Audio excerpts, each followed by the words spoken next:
रामपुर सपा का परंपरागत सीट रहा है और उसको सपा का कहें या आज़म खान का कहें, दोनों माना जा सकता है। इतनी विपरीत परिस्थिति में जब के कई मुकदमे झेल रहा है आज़म परिवार और आज़म खान स्वयं जेल में हैं, अभी उनकी पत्नी बेटे का बेल हुआ था तो बाहर चुनाव लड़ रहे थे, उसके बाद भी अगर बाप बेटा दोनों बड़े मार्जिन से चुनाव जीतता है तो ये तो मानना ही पड़ेगा कि विपरीत परिस्थिति में भी रामपुर की जनता आज़म खान के साथ है।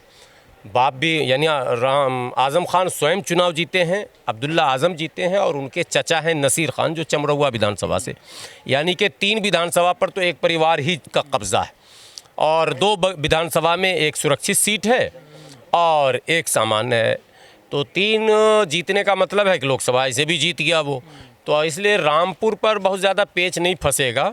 रामपुर पर तो सपा का रास्ता बिल्कुल क्लियर रहेगा। आज़मगढ़ अब आप आ जाएं, आज़मगढ़ में 10 विधानसभा इस बार सपा जीती है। ये कहा जा सकता है कि इस माहौल में, माहौल कोई बहुत अच्छा इसलिए नहीं कहा जाएगा कि कई सीटों पर जो है 100-250 का मार्जिन रहा, धर पकड़ और EVM और दुनिया जहान सारे ड्रामे जो हुए, तो इसका मतलब अब उससे ज़्यादा ड्रामा होगा अगर ड्रामा हुआ तो। कारण कि तब तो कहा जाता था चुनाव आयोग का सब कुछ चलता था, लेकिन अब बाई इलेक्शन में चुनाव आयोग का बहुत कुछ नहीं चलता है क्योंकि ऑलरेडी स्टेबल सरकार वहाँ मौजूद है। चुनाव के समय जो विधानसभा का आम चुनाव था तो उसमें मुख्यमंत्री को कार्यवाहक कहा जाता है जब तक चुनाव नहीं हो जाए, सारे डिसीज़न चुनाव आयोग लेते हैं, लेकिन अब जो बाई इलेक्शन होगा उसमें सारे डिसीज़न चीफ मिनिस्टर लेंगे, चुनाव आयोग कुछ भी नहीं रहेगा, सिर्फ चुनाव आयोग को चुनाव करवा देना है या EVM ढोना इधर उधर लंपन, मतलब फॉर्मेलिटी है। तो ऐसी परिस्थिति में योगी जी का हस्तक्षेप बढ़ेगा, तो चुनौती तो है, चुनौती है अखिलेश यादव के लिए। लेकिन अखिलेश यादव ने अगर ये फैसला किया कि मुझे विधानसभा में रहना है तो ये फैसला अच्छा फैसला है, पहले ही करना चाहिए था। लेकिन सर मुड़ाते ही ओले पड़ने की खबर भी आप लोगों को आ रही होगी कि जैसे अखिलेश यादव ने ये फैसला किया कि मैं विधानसभा में रहूँगा, लोकसभा में नहीं रहूँगा, वैसे ही उनके चचा जो हैं उन्होंने अपना सुर और तेवर सब बदल लिया। और अभी की खबर है कि लखनऊ विधानसभा सत्र शुरू हो चुका है, शपथ विधायक ले रहे हैं और शिवपाल जी जो है वो अपने भाई मुलायम सिंह यादव से दिल्ली में मिल रहे हैं, मुलाकात कर रहे हैं। अभी मुलाकात करके वो यूपी सदन निकले हैं, 2 घंटे पहले की बात है। समीक्षा बैठक में भी नहीं बुलाया गया? नहीं बुलाया गया, तो कुल मिलाकर स्थिति बहुत अच्छी अखिलेश यादव के लिए भी नहीं है।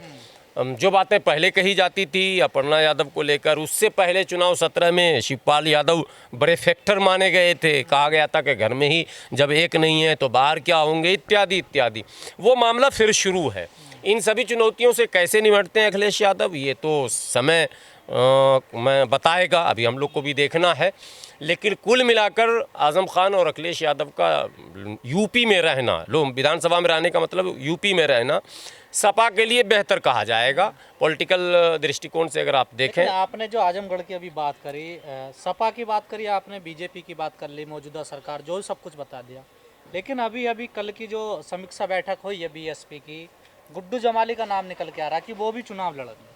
हाँ, नहीं, नाम निकल कर नहीं आ रहा। गुड्डू जमाली ने वाज़फ्ता, उनके जितने समर्थक हैं वो मैदान में उतर चुके हैं और मैं समझता हूँ अगर गुड्डू जमाली अभी से वाकई बहन जी का मैंने इशारा हो गया होगा और वो अभी से अगर तैयारी करेंगे तो बड़ी चुनौती वो खड़ी कर सकते हैं, क्योंकि गुड्डू जमाली इससे पहले लोकसभा लड़ चुके हैं मुलायम सिंह के समय में और बड़ी चुनौती उस समय भी उन्होंने खड़ी की थी और मतलब कम अंतराल से हार जीत हुआ था।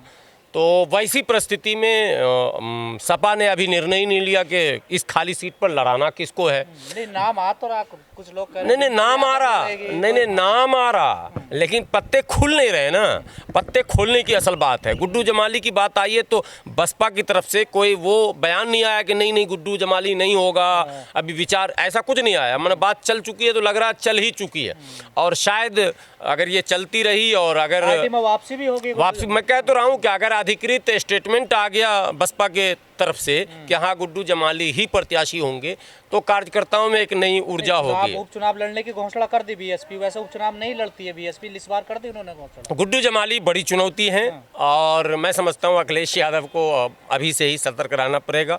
गुड्डू जमाली को हल्के में नहीं लिया जा सकता है। जब निर्दलीय चुनाव लड़कर, MIM तो एक नाम था, निर्दलीय मैं कहता हूँ उसको, MIM भी अगर मान लें तो MIM ने पूरे उत्तर प्रदेश में कहीं प्रदर्शन नहीं किया, लेकिन गुड्डू जमाली ने MIM से लड़कर भी भारतीय जनता पार्टी को पछाड़ दिया। वहाँ सपा जीती ज़रूर है, लेकिन गुड्डू जमाली ने भाजपा से, गुड्डू जमाली आगे रहे हैं, बसपा से आगे रहे हैं। इसका मतलब वहाँ जो तिकोना बना था उस कोन में गुड्डू जमाली बने रहे।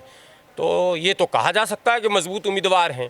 और फिर बसपा का अगर टिकट मिल जाएगा तो एक समीकरण जो बसपा का अपना है, बसपा भी आजमगढ़ में मजबूत रही है किसी ज़माने में और बसपा का जनाधार माना जाता रहा है। ये अलग बात है कि इस परिस्थिति बदली, हालात बदले, वो पैसे उसे का आरोप लगता रहा, लेन देन, और पार्टी की छवि खराब हो गई, लोग धीरे धीरे इधर उधर हो गए। एक ज़माने में बसपा वहाँ से सीटें जीता करती थी। चेहरा है ना, गुड्डू एक चेहरा है और बसपा एक पार्टी है और बसपा का अपना चुनावी गणित रहता है। और अब इतने माहौल ख़राब होने पर, जबकि बहन जी ने खुद कई बयान दे दिए ऐसे, बहन जी निष्क्रिय नहीं रही। अमित शाह ने कहा कि उनकी तो अभी ठंड ही ख़त्म नहीं हुई है, उसके बाद भी 10-12% वोट आना इस बात को दर्शाता है कि समाज का एक तबका अभी भी कहीं ना कहीं बसपा को वोट देता है। तो उसका लाभ गुड्डू जमाली को मिल सकता है। चुनौती दे सकती है। बिल्कुल, गुड्डू जमाली प्रत्याशी है इसलिए और बड़ी चुनौती है। अगर कोई और प्रत्याशी होते तो शायद उतनी बड़ी चुनौती खड़ी नहीं कर पाते। गुड्डू जमाली चुनौती इसलिए देंगे कि मुस्लिम मतदाता जिसकी बड़ी आबादी वहाँ आजमगढ़ में है, वो गुड्डू जमाली पर भरोसा करेगा। अखिलेश के लिए, अखिलेश के बनिस्बत गुड्डू जमाली पर वो इसलिए करेगा कि गुड्डू जमाली वो जो है वो संघर्षशील आदमी है, मतलब लड़ने झगड़ने, बोलने वाला, मुद्दों पर आवाज़ उठाने वाला। तो मायावती ने कल अपनी एक बात भी कही, उन्होंने कहा कि अगर मुस्लिम, हमें ये बात साबित हो गई है कि समाजवादी कभी भी बीजेपी को नहीं हरा सकती। अगर मुस्लिम 50% भी बसपा के साथ खड़ा होता तो हम बीजेपी को हरा सकते थे। नहीं, देखिए, मैं दल में तो नहीं हूँ। किसी ज़माने में मैं भी बसपा में था और सक्रिय था। मैं आप लोगों के माध्यम से बहन जी को ये संदेश देना चाहूँगा कि मुसलमान जो बसपा से अलग हुआ है वो उनके ही क्रियाकलापों और उनके ही बयानों से हुआ है। 4-5 अधिकृत उनके बयान हैं, मुसलमानों ने धोखा दिया। इस चुनाव के बाद भी उन्होंने प्रेस कॉन्फ्रेंस में मुसलमानों का नाम लिया, जबकि मुसलमानों का कहना है कि आप अपने जो पार्टी का सिद्धांत है, जो तय किया है साहब कांशीराम ने, और जो मैनिफेस्टो है उस पर आप कायम क्यों नहीं रहती हैं? समय समय पर आप परिस्थिति के अनुसार जो है निर्णय लेती हैं जिसको हम दुश्मन मानते हैं। देखिए, एक सांपनाथ एक नागनाथ है। कांग्रेस और भाजपा मनुवादियों का ध्वजारोहक है। ये दोनों कभी भी SC ST OBC माइनॉरिटी का भला नहीं कर सकता। आज अगर माइनॉरिटी पिछड़ा है या SC के अधिकार मारे जा रहे हैं तो मौजूदा समय में जो सरकार वो तो जिम्मेदार है ही, कांग्रेस की लंबी सरकार भी मैंने इसकी जिम्मेदार है। तो कांशीराम साहब ने कहा था पहले कांग्रेस ख़त्म होगी, फिर भाजपा ख़त्म होगी, तभी जाकर बसपा का राज आएगा। कांग्रेस ख़त्म हो गई, भाजपा ख़त्म हो रही थी, बहन जी ने जीवनदान दे दिया। आज भी बहन जी एक वायदा कर लें प्रदेश में कि किसी भी कीमत पर परले आ जाएगा वो तो ठीक है, मगर हम भाजपा कांग्रेस के साथ नहीं जाएंगे, विपक्ष में रहेंगे, हम सब्र करेंगे, हम इंतजार करेंगे, हम प्रतीक्षा करेंगे। ये पैगाम है भारत के हर कंटेंट क्रिएटर के नाम। जय भीम बड़ा सीधा हंसी, जय भीम जय Bhim app available on the play store and Apple app store now.